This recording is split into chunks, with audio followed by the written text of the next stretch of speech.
Je sais déjà ce que vous allez me dire. L'histoire que vous allez entendre autour de cette review du jour est assez sombre et tordue. Ainsi, certains détails qu'on va mentionner peuvent heurter un certain public puritain, traditionnaliste, religieux, ou juste fragile. Dans cette vidéo, je vais te parler du gourou le plus controversé de l'histoire, Osho.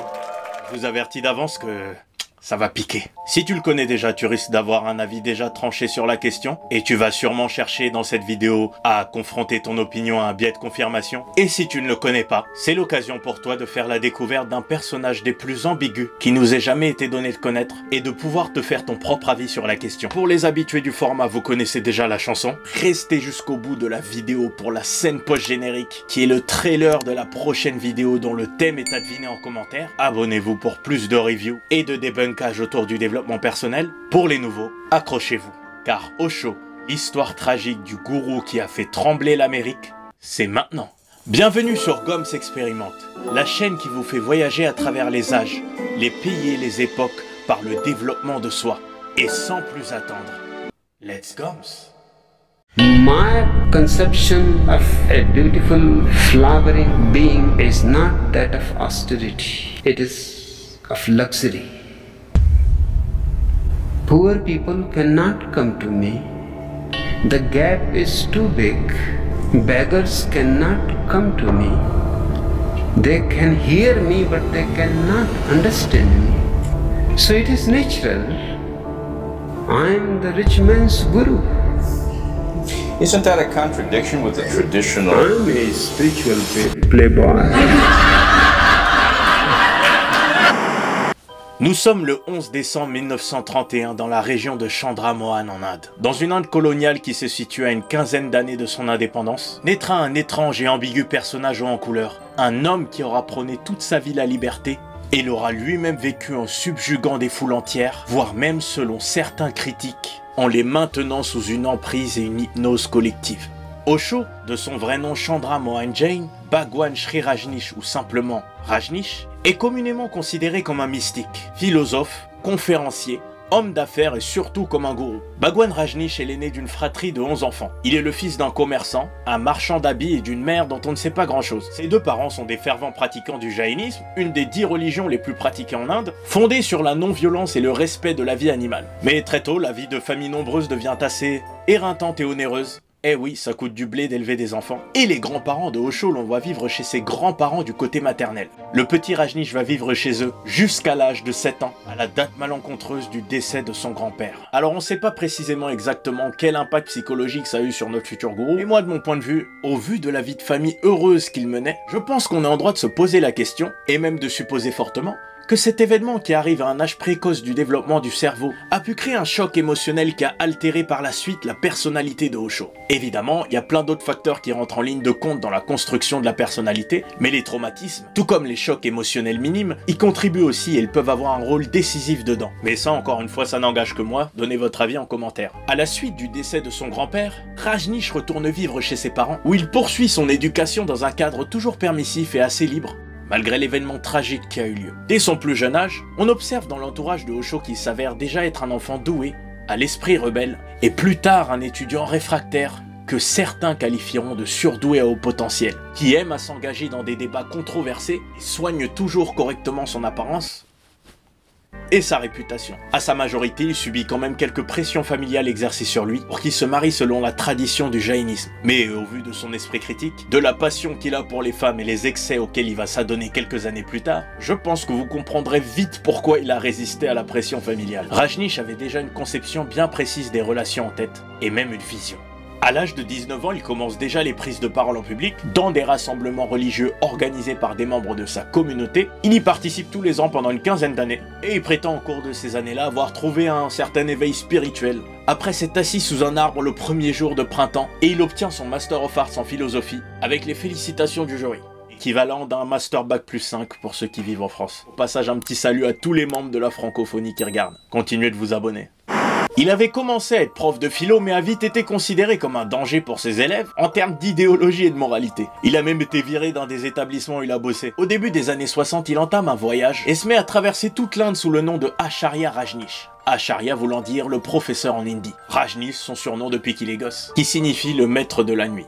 Vous verrez que ça lui va plutôt bien. Il cesse cependant définitivement d'enseigner la philo en 1966, après un discours controversé sur la religion, et il quitte alors définitivement son statut de professeur. Mais plus les années passent, plus Rajneesh Bhagwan devient critique vis-à-vis des religions traditionnelles. Il s'intéresse de plus en plus aux techniques de méditation, yoga, contrôle de la respiration, de l'esprit aussi par l'hypnose, occultisme, extension de conscience et autres fantaisies ésotériques. Osho invente notamment le concept de méditation dynamique, qui est un mix entre l'hindouisme et la psychothérapie en 4 étapes. À la veille de ses 40 ans, il s'installe à Mumbai et initie son tout premier groupe de disciples. Il fait de sa toute première disciple sa secrétaire, qui se nomme Lakshmi. Surtout retenez bien ce nom parce que ça va jouer un rôle décisif dans cette histoire, qui va prendre une tournure quelque peu dramatique et macabre. Alors elle aussi elle a un surnom, comme Osho. Juste je vais simplifier le plus possible les noms pour le bien du storytelling. Mahayoga Lakshmi.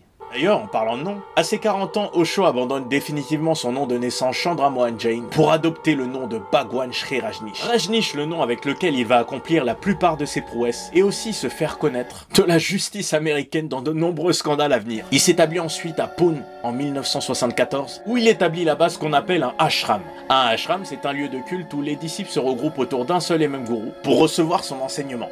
Et on commence à remarquer que dans le ashram de Osho, le nombre de visiteurs occidentaux commence étrangement et drastiquement à augmenter.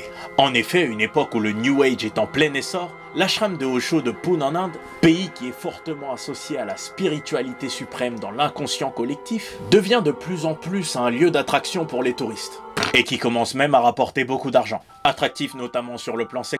Puisque l'enseignement charnel, en fait, fait aussi partie de l'enseignement spirituel de Osho. Beaucoup de disciples sont des profils qui étaient riches de par leur profession, mais qui ont complètement abandonné leur mode de vie, privilégiés pour se reconvertir en prêcheurs de la bonne parole spirituelle. Des sannyasin, comme on dit en Inde.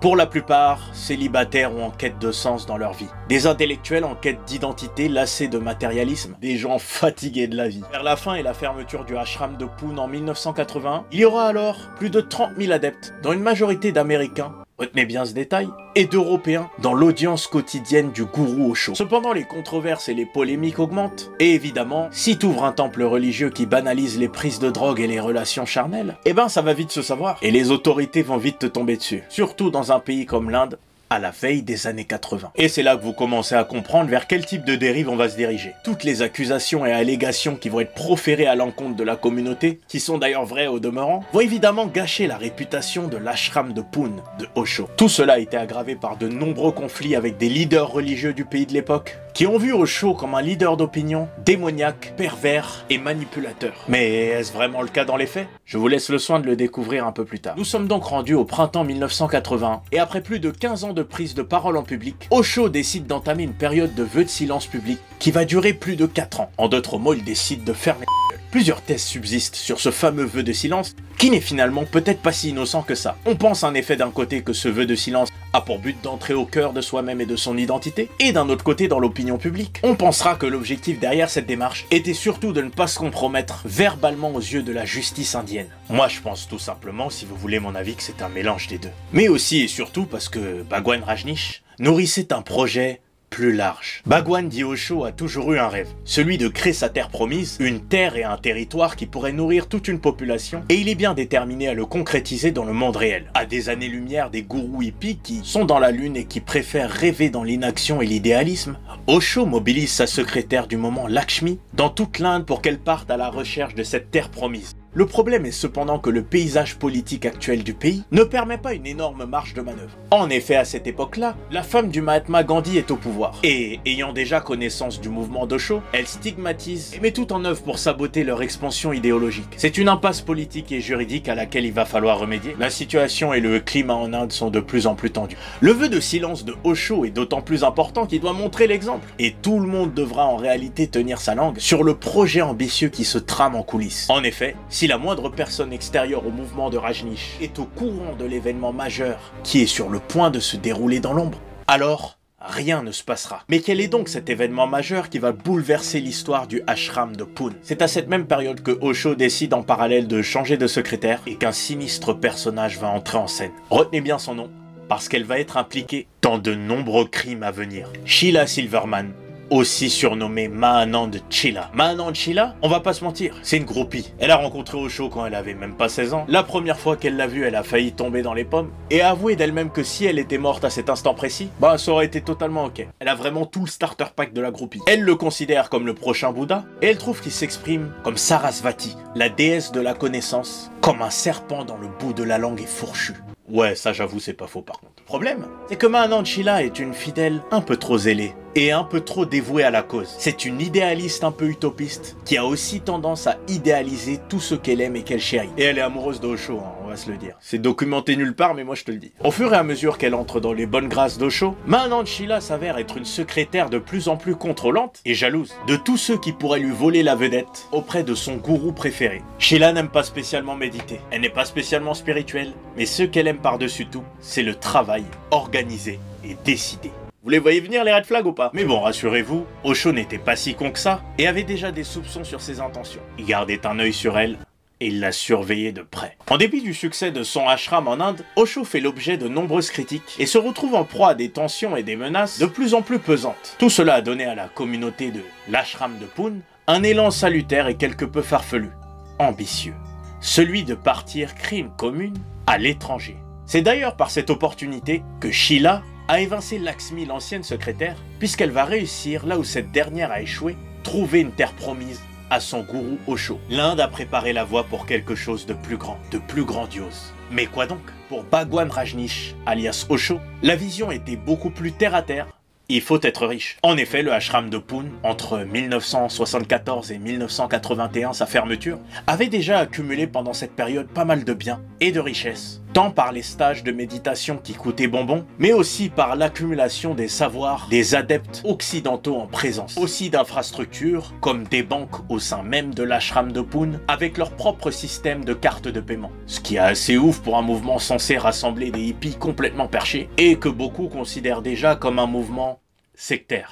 Le capital de la communauté de Rajneesh s'élève déjà alors à plusieurs centaines de milliers de dollars américains. Beaucoup d'occidentaux ont investi dedans. On y voit notamment des avocats qui ont tout plaqué pour partir batifoler chez Osho. Bref, le projet a pris beaucoup d'ampleur en Inde, et ce très rapidement, puisqu'en moins de 2 semaines, des fonds commencent à être mobilisés pour se barrer du pays, se faire la malle. Osho quitte pour la première fois le ashram de Pune, d'où il résidait paisiblement, ou d'où il se cachait, selon ses détracteurs. Il obtient un visa pour quitter le pays, et une question reste suspendue aux lèvres de tous les adeptes de la secte. Quand Osho reviendra-t-il? Car oui, il reviendra pour sûr. Est-ce la fin du mouvement? Non. Car maintenant nous allons partir. Et nous partons pour l'Amérique. Antelope est une petite ville endormie en Oregon, sur la côte ouest américaine. C'est une petite commune discrète d'une 50aine d'habitants, avec en son centre-ville une charmante église, une vieille école à niveau scolaire regroupé, une épicerie et un poste de police presque inexploité. Bref, c'est une ville de vieux globalement. On y passe les fêtes tous ensemble, on y partage les peines, on y partage les joies. À Antelope, tout se passe bien. Mais qui pourrait donc perturber la paix des locaux et des riverains à Antelope? Un matin, le facteur passe. Et du jour au lendemain, plus rien n'est plus jamais pareil.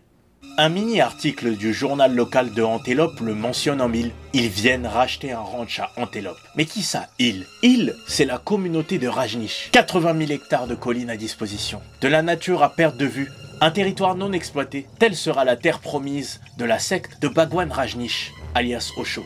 Dès leur arrivée en mobil-home, les disciples de Bhagwan suscitent la terreur chez l'habitant. Ils détruisent, reconstruisent, projettent et planifient. Les routes et les ponts sont bloqués pour que personne ne puisse accéder à leur propriété. Et le 29 août 1981, le Big Modi Ranch, qui était son nom d'origine à Antelope, laisse sa place au Rancho Rajneesh, la communauté de Osho, qui ouvre tout juste ses portes aux États-Unis. La ville la plus proche étant à 30 km à la ronde. C'est le début d'un huis clos macabre et funeste qui va durer plus de 4 années. Pour l'instant, le maître Osho n'est pas encore entré en scène. Les adeptes lui préparent le terrain et lui emménagent un espace qui sera à la fois le lieu de culte dont il rêvait, sa terre promise, mais aussi son lieu de résidence principale et définitif. Je vous vois venir, vous allez sûrement vous poser la question de la légalité de la démarche. Eh ben non. Figure-toi que, contrairement à ce que tu crois, l'implantation de la communauté rajnishienne s'est faite dans un cadre complètement légal. Ils ont obtenu un permis de construire en règle et ont fait valoir la loi américaine du Home Rule, autorisant la liberté de réunion et d'association. La loi sur le fait que tout le monde est autorisé à pratiquer son culte sont bien servis les avocats. Et aussi la loi américaine qui stipule qu'une communauté est en droit et en mesure de s'auto-gouverner à partir de 150 citoyens américains. Le truc, c'est que dans la communauté de l'ashram de Pune en Inde, dont on parlait précédemment, des citoyens américains, il n'y en avait pas que 150, il y en avait des milliers. Vous voyez le truc venir? Nous voulons simplement cultiver notre terre et pratiquer notre culte, disait la secrétaire Mahanand Sheela aux locaux quand elle est arrivée sur place. D'ailleurs, petite anecdote marrante au passage, qui est assez ouf, c'est que l'un des cofondateurs de Nike, qui a créé la fameuse semelle de la marque que l'on connaît tous aujourd'hui, vit dans le même comté que cette ville de 50 habitants qu'est Antelope. Et ce cofondateur de Nike, Bill Bowerman, pour lui, c'est pas la terre promise, hein. Et il va contribuer à leur foutre de sacrés bâtons dans les roues. Architectes, scientifiques, urbanistes sont tous mobilisés pour la création de cet Eldorado, pour vivre en autosuffisance avec une ferme, du bétail et toute une nature à reconstruire et à cultiver. Ils travaillent gratuitement plus de 16 heures par jour pour construire des habitations qui serviront de logement à tous les adeptes qui s'apprêtent à débarquer du monde entier. C'est de l'exploitation. Des vraies maisons en forme de tipi, un centre commercial, une pizzeria végétarienne, une salle de méditation, une salle de conférence, des fermes à agriculture responsable, des boutiques de vêtements, qui vendent d'ailleurs une seule et même unique tenue, un barrage et un aéroport, un plan de reboisement du désert. Voilà comment le ranch de Rajneesh est devenu la ville que l'on baptisera finalement plus tard Rajneeshpuram. Toujours est-il que les jours passent et toujours aucune nouvelle du gourou suprême Osho. Et finalement, il fallait bien que ça arrive un jour. Il débarque en héros à Rajneeshpuram en jet privé dans une arrivée triomphale que tout le monde attendait. Il prend ses quartiers dans la maison personnelle qui a été construite pour lui. Et les habitants environnants, qui étaient déjà hostiles à ce remue-ménage, qui est venu perturber du jour au lendemain leur vie paisible, vont décider de prendre les armes, au propre et au figuré. Les Antélopiens étant pour la plupart chrétiens conservateurs, craignent dans l'établissement sur leur territoire d'un mouvement sectaire la survenue d'événements quelque peu similaires au massacre de Jonestown, une autre secte américaine qui avait sévi quelques années avant et qui avait organisé un suicide collectif avant de complètement disparaître et scandaliser les États-Unis. Et pour le coup, ça n'a pas raté. Beaucoup d'adeptes ont trouvé en cette communauté un havre de paix, un lieu où ils se sentent enfin compris et eux-mêmes. Un environnement où ils ont enfin le sentiment d'avoir trouvé leur place dans ce monde. Et voilà en quoi l'affaire Rajneesh sera l'une des affaires qui va le plus diviser l'Amérique, avec d'un côté les pro-rajneeshiens, plus idéalistes et ouverts d'esprit, aux Américains conservateurs, plus traditionnalistes, qui voient dans la communauté émergente un mouvement sataniste. En effet, Osho est un leader spirituel pour le peu atypique. Il roule en Rolls-Royce et accumule les montres de collection. C'est un puissant orateur et un puissant vendeur qui commence à écouler des exemplaires de ses goodies et de ses ouvrages dans le monde entier. Et il prône un concept qui est la théorie de l'homme nouveau. La théorie de l'homme nouveau, c'est la théorie inventée par Osho qui stipulerait que l'être humain idéal sera un individu connecté et en harmonie avec la nature et qui aurait à la fois les points forts de l'homme occidental, qui est resté riche mais enfermé dans un matérialisme vide de sens, et les points forts de l'homme oriental, qui est resté pauvre mais avec un fort sens de la spiritualité. L'incident de Jonestown a donc servi d'argument massu pour s'opposer à Osho et à l'expansion de Rajneeshpuram, qui est maintenant considéré par l'Amérique puritaine comme un ennemi de la Bible. Expansion qui est pourtant inévitable, puisque la secrétaire Mahanand Sheela commence petit à petit à racheter tous les commerces et les logements d'origine de Antelope. Et certes, là où beaucoup d'habitants de cette petite ville en situation de précarité refusent l'arrivée d'un culte étranger chez eux, beaucoup d'autres ne disent pas non à l'appel de l'argent et cèdent volontiers leurs multiples propriétés, pour finalement déménager et aller vivre une meilleure vie ailleurs, avec les poches pleines. Mahanand Sheela. Eh bien, il faut reconnaître que dans sa quête d'idéal à tout prix, c'est une grande stratège. En effet, le fait de racheter des propriétés aux locaux n'a pas seulement servi à étendre le territoire de Rajneeshpuram, mais aussi à vider la ville de tous ses habitants natifs pour que les membres de sa communauté soient en majorité pour contrôler non seulement la ville d'Antelope, mais plus encore plus tard, tout le comté et la région pour prendre le pouvoir. Et c'est pourtant cette stratégie qui, sur le papier, était parfaite, qui amorcera le début de la fin. Bill Bowerman engage en effet un procès contre Rajneesh pour avoir voulu construire un hôtel particulier et étendre la population de sa communauté à plus de 10 000 membres. Ceci constituait alors à l'époque une violation de l'arrêté municipal qui avait été convenu avec la secte rajneeshienne. Osho, lui, est toujours dans son vœu de silence. C'est donc définitivement Sheila qui devient la porte-parole officielle du gourou, puisque Sheila, la numéro 1 parmi les seules personnes de confiance à qui Osho s'adresse, et ça va foutre une merde monumentale. Les fidèles fervents de Rajneeshpuram, un peu par projection et à défaut de ne plus pouvoir entendre les récits et les discours enflammés d'Osho, commencent inconsciemment à considérer Sheila comme la leader officielle du mouvement. Tout cet engouement vers elle lui fait pousser des ailes et elle devient encore plus tyrannique, même avec ses propres assistants, pour faire respecter son idéal et sa vision. Et elle décide de construire quand même son hôtel particulier, des bars et des discothèques pour accueillir de nouveaux adeptes. C'est précisément l'événement qui va mettre le feu aux poudres, car peu de temps après son ouverture en 1983, l'hôtel privé est victime d'un attentat à la bombe. Les habitants locaux de Antelope n'en pouvaient plus. Ils entendaient des gens patouser toute la journée, croiser des gens à poil en descendant faire leurs courses à l'épicerie du coin, et ils étaient clairement victimes de tapage nocturne. Même de tapage de jour en vrai. Pas de mort fort heureusement dans cet attentat, mais 60 blessés plus ou moins graves. Et la guerre est définitivement déclarée dans maintenant tout le comté de Wasco. Le plan pour les habitants locaux du comté de Wasco est tout simplement de faire dissoudre légalement la communauté de Rajneesh en organisant un référendum dont le but est de détacher la ville sectaire de l'État. Si la ville de Rajneeshpuram venait par mégarde à être officiellement détachée de l'État de l'Oregon, alors la ville de Rajneeshpuram n'aurait plus le droit d'exister. Les habitants de tout l'Oregon maintenant préféreraient donc voir toute la communauté couler, plutôt que de la voir vivre une seconde de plus. Mahanand Sheila accuse le coup contre les autorités locales. Elle crée une milice cette fois, nommée les Forces de la Paix. D'ailleurs, elle-même est aussi armée. Et elle va aller encore plus loin que ça. Elle va un jour prendre le micro dans une assemblée pour faire une annonce publique auprès des fidèles et prendre la décision drastique de, tenez-vous bien au niveau des oreilles, faire venir des milliers de SDF de toute l'Amérique pour venir vivre au sein de sa communauté. Vous vous en doutez, à ce stade-là de notre histoire, la santé mentale et psychologique de Mahanand Sheila commence de plus en plus à décliner. Et vous n'êtes pas au bout de vos surprises. Vous vous doutez bien aussi qu'à partir de là, aux États-Unis, la couverture médiatique devient hyper forte autour de cet événement. C'est le début d'un projet que Sheila va baptiser le projet Share a Home.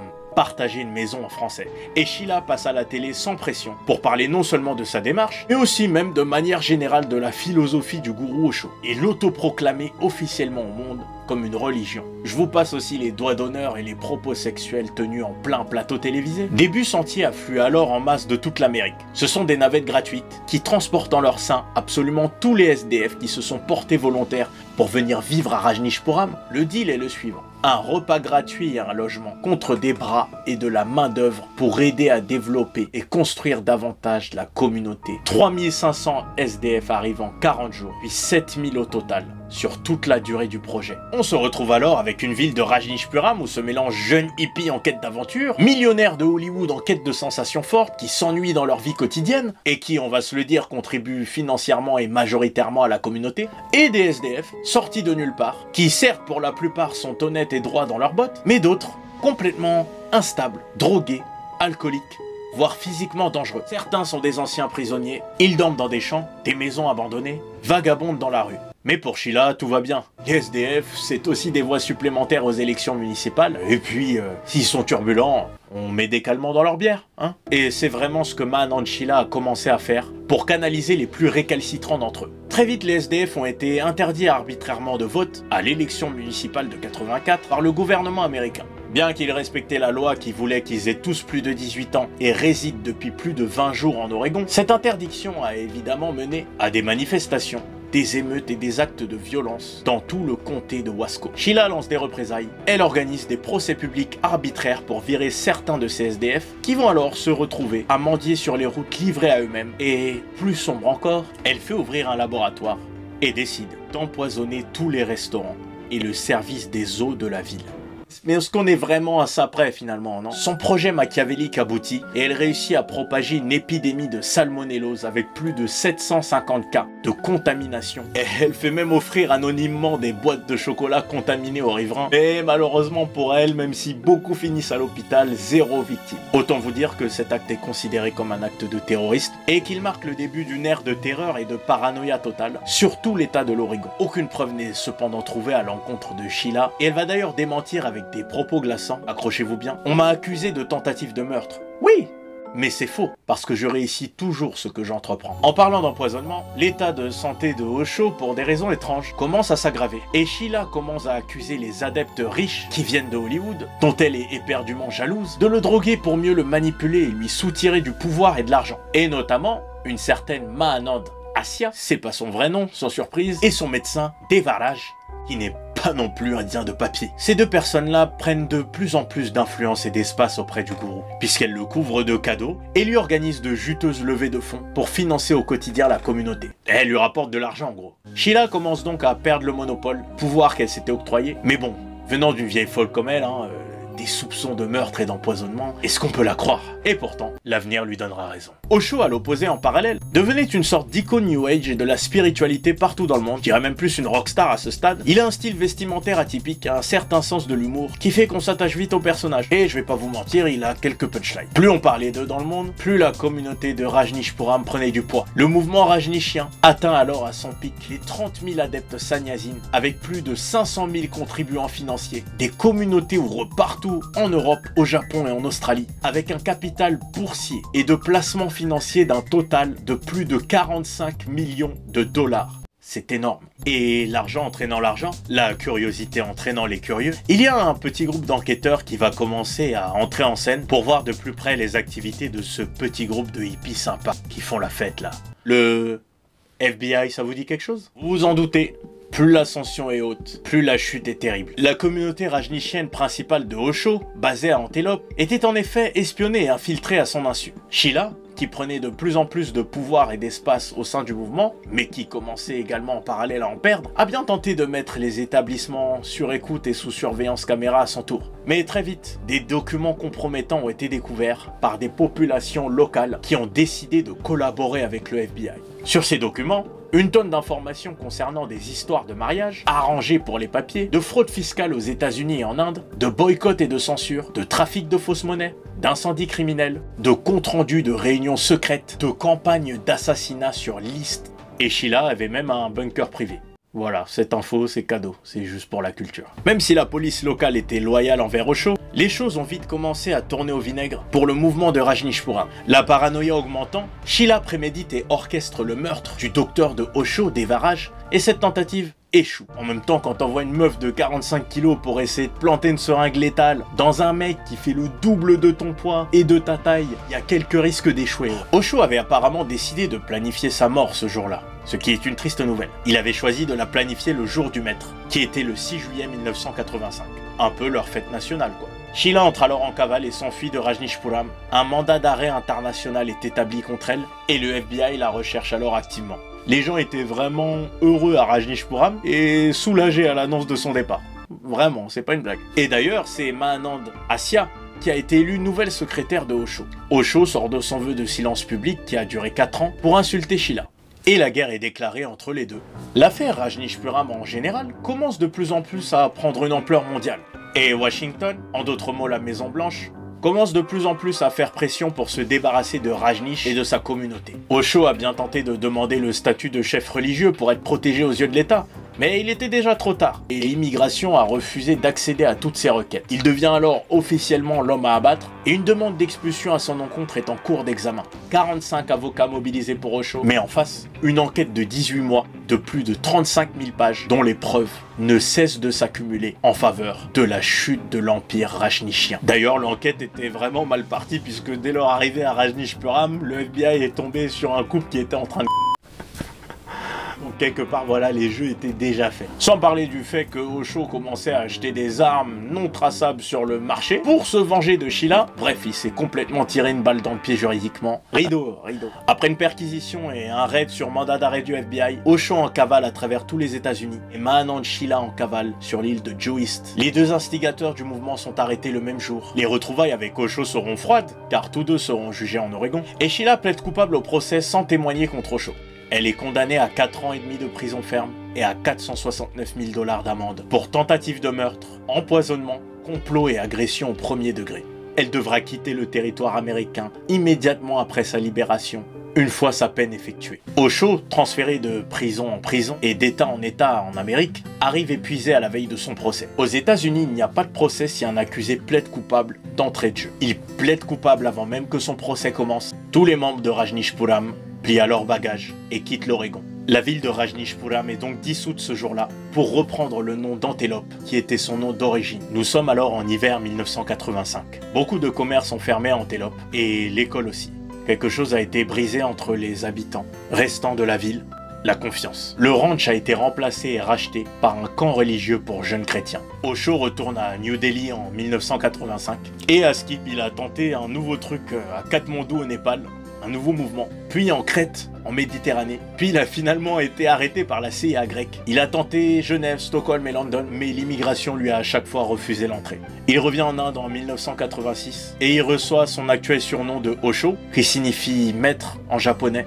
Il reste en Inde jusqu'à sa mort en 1990, à l'âge de 58 ans, dans le ashram de Pune, celui qu'il avait initialement créé dans les années 70, avant de partir aux États-Unis. On apprendra plus tard que Osho était mort d'une overdose et qu'il avait en réalité réellement été drogué par les adeptes de son cercle le plus proche, qui en voulaient à son argent et à son héritage. Mahanand Sheila avait raison. Osho était de son temps et de son vivant, et même après sa mort, un homme qui a inspiré et inspire encore. Il a suggéré plus de 100 techniques de méditation différentes, mais sa plus connue est restée celle de la méditation dynamique. Ces centres de méditation et de retraite existent encore aujourd'hui partout dans le monde. Certains croient en ces procédés, et d'autres les considèrent comme une escroquerie mondiale, qui vise à abuser les personnes riches, naïves, en quête de sens et d'identité. Beaucoup de questionnements subsistent à la suite de cette affaire, mais au-delà des techniques et autres aspects commerciaux, quelle était la philosophie de Osho ? Ces adeptes aux États-Unis ont-ils passé 4 ans dans un paradis utopiste ? Ou 4 ans en enfer sous l'emprise psychologique d'un tyran sans foi ni loi ?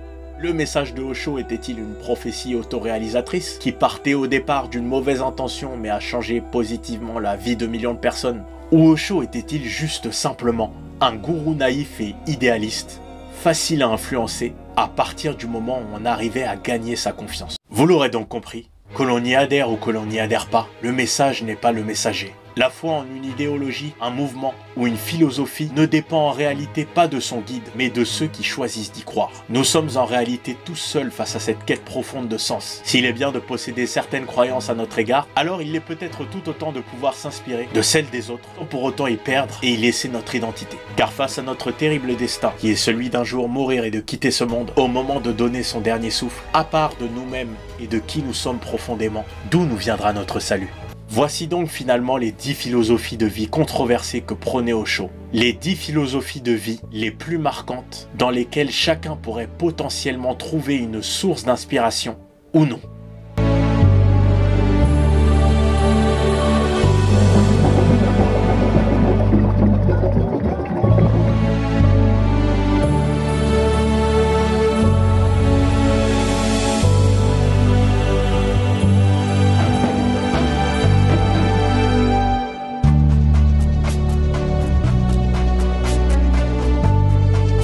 Traveling to Rajneesh's centers in Europe and Australia. Finally, on September 14th,